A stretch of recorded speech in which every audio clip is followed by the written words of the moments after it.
Today, we're really pulling the thread on something, well, ancient and symbolic. The Day of Atonement, Yom Kippur. And specifically, we're grounding this in Leviticus chapter 16, which gives us this incredibly detailed procedure. It's basically the text's blueprint, right, for how the high priest was meant to make atonement just once a year. Exactly. For himself, his household, and the entire community of Israel. And it wasn't straightforward, especially getting near the most sacred space. Yeah, there were some serious rules involved there. Definitely. So our mission really is to unpack that blueprint together. Look at the steps, the players. Right. The people, the animals involved, and try to understand the purpose behind this whole elaborate ceremony, strictly from what this ancient text tells us. Okay, let's dive in then. The text kicks off by stressing the danger, really. Why was this ritual needed and why so perilous? Well, context matters here. It comes right after a story where two priests died. They offered unauthorized fire, so approaching the most holy place. Behind the curtain. Right. Behind the curtain where the atonement cover was, over the ark. It was incredibly dangerous. And the text gives a reason. The Lord would appear there in the cloud. Wow. So you could just wander in. Access was, let's say, tightly controlled. Yeah. And risky. So definitely not just going through the motions, life and death stuff if you got it wrong.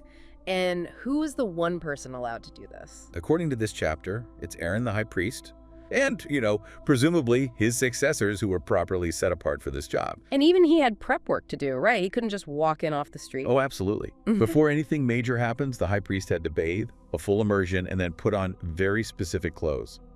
Sacred linen garments. Linen, like specific material. Yes, a linen tunic, linen undergarments, a linen sash, and a linen turban. It's a very distinct outfit, highlighting, the holiness and seriousness of it all. A kind of ritual purification and uniform before the main event. Okay, then the text brings in the animals. What was needed? So the high priest himself had to provide a young bull for a sin offering and a ram for a burnt offering. Okay, for himself. And then the community, the Israelites, they had to bring 2 male goats for their sin offering, plus 1 ram for a burnt offering. 2 goats for the community. That seems significant, and something happens with those goats right away, doesn't it? It does. The chapter describes Aaron casting lots for these 2 goats, right at the entrance of the tent of meeting. Casting lots, like rolling dice. Sort of, yeah. A way of making a choice divinely guided, it seems. One lot marked a goat for the Lord, and the other lot marked a goat for the scapegoat. Azazel in Hebrew. Scapegoat. Okay. So the lots decided their fates. What happened to each one? Well, the goat that the lot picked for the Lord, that one was sacrificed pretty much straight away as the sin offering for the people. Okay. But the goat chosen as the scapegoat, it was kept alive, presented alive before the Lord. Its whole purpose, the text says, was different: to make atonement by being sent away into the wilderness. So, 2 goats, 2 different ways of dealing with the community's sin, decided by lot. One dies, one carries something away. Exactly. That duality is set up right from the start. Okay, let's follow the high priest now. He moves into the really critical phase inside the tent of meeting and eventually the most holy place itself. What's the very first offering he handles? He starts with the bull, the one he brought for his own sin offering. Ah, right. Starts with himself. Crucial point. Atonement begins with the mediator. This offering is specifically to atone for himself and his household first. And then he goes into that really restricted zone behind the curtain. What does he take with him on that first trip in? He takes a censer, a vessel filled with burning coals from the altar outside, and also 2 handfuls of finely ground fragrant incense. He carries those behind the curtain. And there's a specific reason given for the incense, isn't there? Not just for the smell. No, it's very practical, symbolically speaking. He puts the incense onto the burning coals inside the most holy place. The text says the cloud of smoke that billows up is meant to cover or conceal the atonement cover on the ark. Conceal it. Why? Explicitly, it says, so that he will not die. The smoke acts like a protective screen, a buffer between the priest and the overwhelming intensity of the divine presence. A necessary barrier. Okay, so he's inside, smoke rising. What does he do with the blood from that bull, his own sin offering? He takes some of that bull's blood and he sprinkles it with his finger. Some goes directly onto the front, the east side of the atonement cover itself. Right on. And then he sprinkles more blood with his finger 7 times before the atonement cover on the ground there. 7 times, okay. So, blood applied directly to and in front of this focal point of divine presence.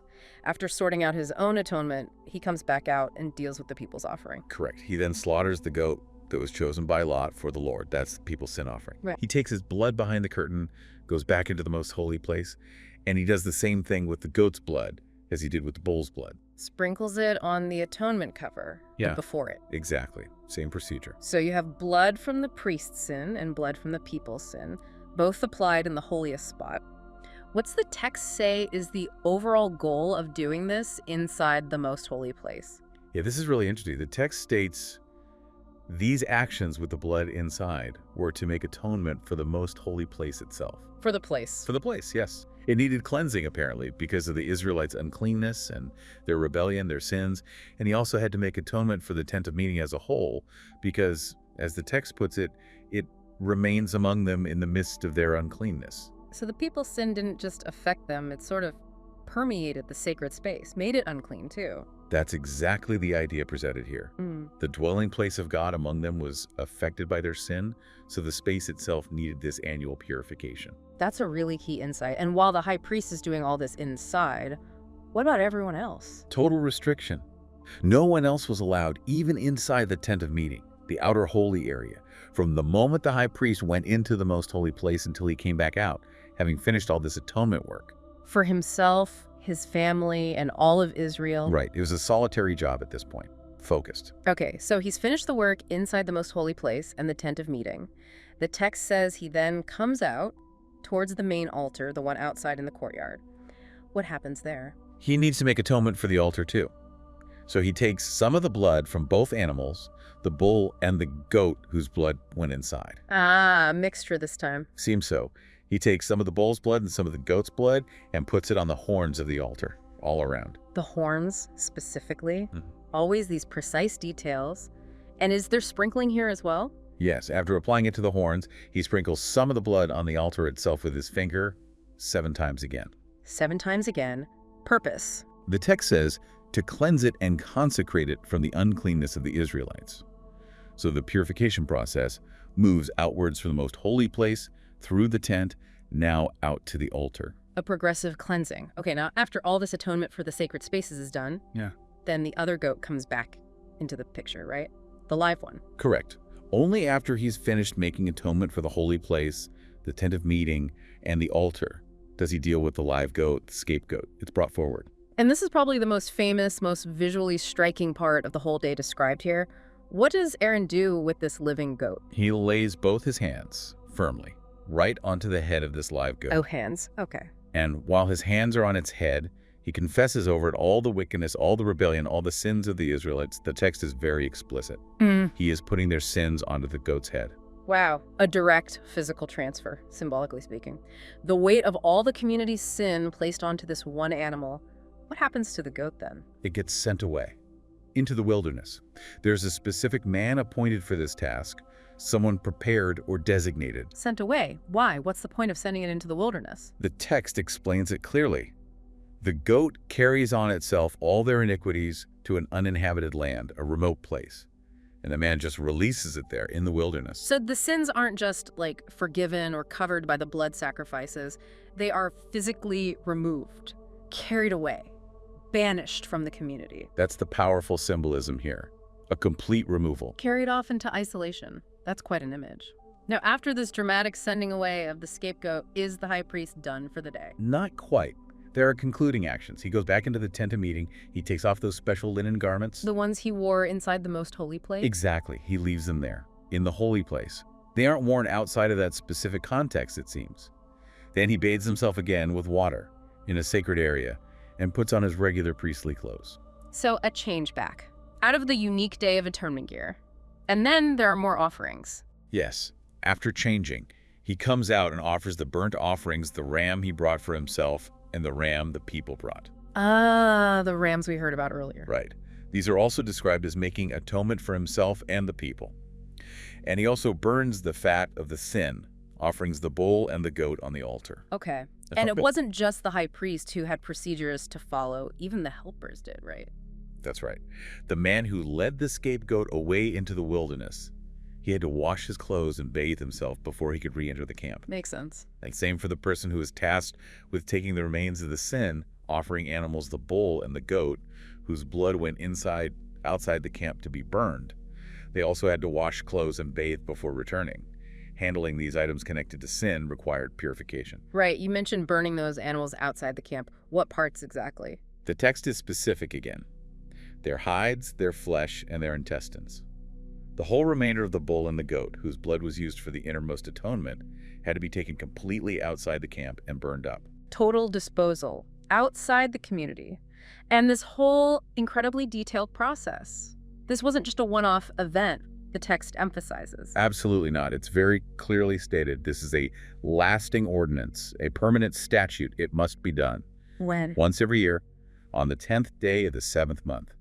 A specific date on the calendar. And what about the ordinary people, the community? What were they supposed to be doing on this day? They had requirements too. They had to deny themselves, often interpreted as fasting, and they were to do absolutely no work, none at all. Like a Sabbath. Yes, it's called a Sabbath of solemn rest.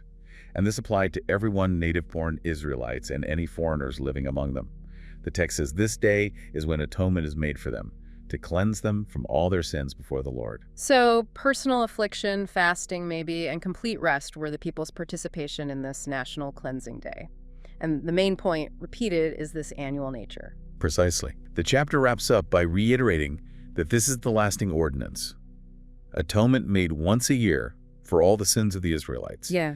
Just as the Lord commanded Moses according to the text. Wow. Okay, so wrapping up this deep dive into Leviticus 16, what really stands out is just how unique and, well, packed the single day was. It really is a remarkable picture described here. You've got the high priest's singular, incredibly dangerous access to the divine presence. Right. The really complex and specific use of sacrifices and blood, not just for people, but for purifying the sacred space itself. And then that unforgettable, powerful image of the scapegoat. Yeah. Literally carrying the weight of the community's sin away. It really lays out within this text a whole system, a mechanism for dealing with the impact of sin and impurity on the relationship between the community and the divine presence dwelling among them. An annual reset, almost. Yeah, it underscores the seriousness of that relationship, the impact of sin, and the very particular prescribed way, according to this chapter, for navigating that and achieving cleansing, all centered on the high priest's actions on this one pivotal day. And just as a final thought for you to consider, think about the immense spiritual gravity this chapter attributes to this single annual event. The entire system for addressing the collective sins of the nation, for cleansing the sanctuary itself, according to Leviticus 16, hinges on the meticulous performance of these steps, and especially on that potent symbolism of the two goats dealing with sin in two distinct ways.